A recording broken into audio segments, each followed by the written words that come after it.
नमस्कार दोस्तों। यूएन ने अपनी रिपोर्ट में कहा है कि मणिपुर में हिंसा हुई, यौन शोषण हुआ है और मानव अधिकारों का घोर उल्लंघन हुआ है।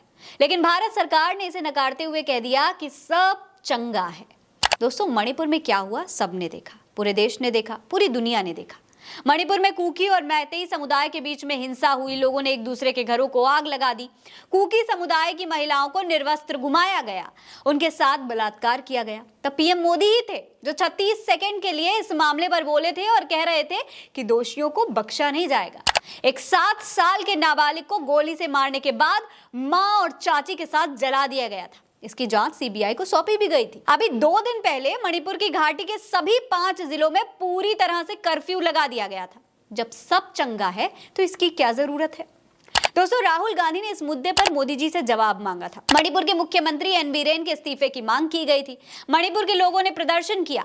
मोदी जब अमेरिका यात्रा पर गए थे तब वहां पर रह रहे मणिपुर के लोगों ने भी प्रोटेस्ट किया था और मोदी जी से आग्रह किया था कि आप प्रधानमंत्री हैं, जरा मणिपुर पर भी ध्यान दे दीजिए। 2 महीने से हमारे रिश्तेदार मणिपुर में मर रहे हैं। लेकिन मोदी जी अपना डंका बजवाने में मस्त थे। विदेशी मीडिया ने इस खबर को प्राथमिकता दी। द टेलीग्राफ ने घड़ियाली आंसुओं की रिपोर्ट भी छाप दी। विपक्ष ने मणिपुर के मुद्दे पर सरकार के खिलाफ अविश्वास प्रस्ताव पेश किया, लेकिन संसद में 1 घंटे तक अपनी पार्टी के कारनामों का बखान करने के बाद जब विपक्ष ने वॉकआउट कर दिया, तब जाकर मोदी जी ने मणिपुर पर बोलना शुरू किया। तब भी मोदी जी की हंसी ने इस पूरे मुद्दे को हल्का कर दिया। अब आने वाले विशेष सत्र में भी इस मुद्दे को उठाने पर जोर दिया जा रहा है। लेकिन इसी बीच संयुक्त राष्ट्र मानवाधिकार विशेषज्ञों ने मणिपुर हिंसा पर एक प्रेस रिलीज जारी की है। उन्होंने मणिपुर में बड़े स्तर पर हुए मानवाधिकार उल्लंघन पर चिंता जाहिर की है। उन्होंने भारत सरकार से जातीय सांप्रदायिक हिंसा के पीड़ितों को जल्द से जल्द न्याय दिलाने की भी अपील की है। इसका नाम है India an expert alarmed by continuing abuse in Manipur. UN की तरफ से जारी प्रेस रिलीज में लिखा है, यह विशेष रूप से चिंता का विषय है। ऐसा लगता है कि हिंसा पहले भड़की थी। यहाँ कुकी समुदाय, खासकर महिलाओं के खिलाफ नफरत से भरे और भड़काऊ भाषण दिए गए। ऐसा उनकी जातीय और धार्मिक आस्था के आधार पर उनके खिलाफ हुई हिंसा को सही ठहराने के लिए हुआ। हालांकि भारत सरकार ने इस रिपोर्ट को खारिज कर दिया।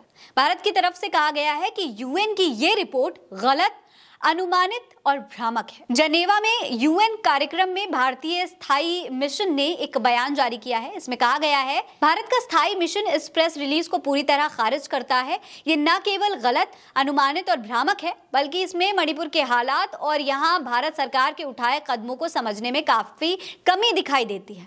मणिपुर में शांति और स्थिरता है। भारत सरकार शांति और स्थिरता बनाए रखने के लिए जरूरी कदम उठाने के लिए प्रतिबद्ध है। दोस्तों, उधर मणिपुर की घटना पर एडिटर्स गिल्ड ने जो खबर छापी थी, उनके खिलाफ एफआईआर करवा दी गई है। एडिटर्स गिल्ड ने मणिपुर सरकार की ओर से उनके मेंबर्स पर एफआईआर दर्ज करवाने के मामले पर रिएक्शन भी दिया है। संस्थान ने लेटर जारी करके कहा है कि राज्य सरकार की इस कार्रवाई से हम परेशान हैं। राज्य के सीएम श्री एन बीरेन सिंह के डराने वाले बयानों से हमें झटका लगा है। मुख्यमंत्री द्वारा पत्रकार संगठन को राष्ट्र विरोधी कहना परेशान करने वाला है। हम राज्य सरकार से एफआईआर वापस लेने का आग्रह करते हैं। दोस्तों, मणिपुर के हालात से सरकार सच जानते हुए भी बार-बार मुंह चुरा रही है। आपको याद होगा, जब मणिपुर में लड़कियों को निर्वस्त्र घुमाने पर मुख्यमंत्री बीरेन से सवाल किया गया था, तब उन्होंने खुद कहा था कि ऐसे मामले तो मणिपुर में आम बात है, ऐसे तो सैकड़ों मामले हुए हैं। यानी आप समझ सकते हैं कि स्थिति की सच्चाई उन्हें खुद भी पता है। वो खुद ही सच्चाई के बारे में बता रहे हैं, लेकिन कुर्सी का मोह ऐसा है कि आंखों देखा भी मुकर जाएंगे। दोस्तों, जब इस तरह की रिपोर्ट्स आती हैं तो उंगली सिर्फ सरकार पर नहीं उठती, बल्कि पूरे देश पर उठती है। अंतर्राष्ट्रीय स्तर पर देश का नाम बदनाम होता है। इसलिए समय रहते सरकार को ऐसे मामलों पर ध्यान दे देना चाहिए। इस खबर में इतना ही। ये खबर आप उल्टा चश्मा यूसी पर देख रहे हैं। मेरा नाम फरहीन अंसारी है। जय हिंद, जय भारत।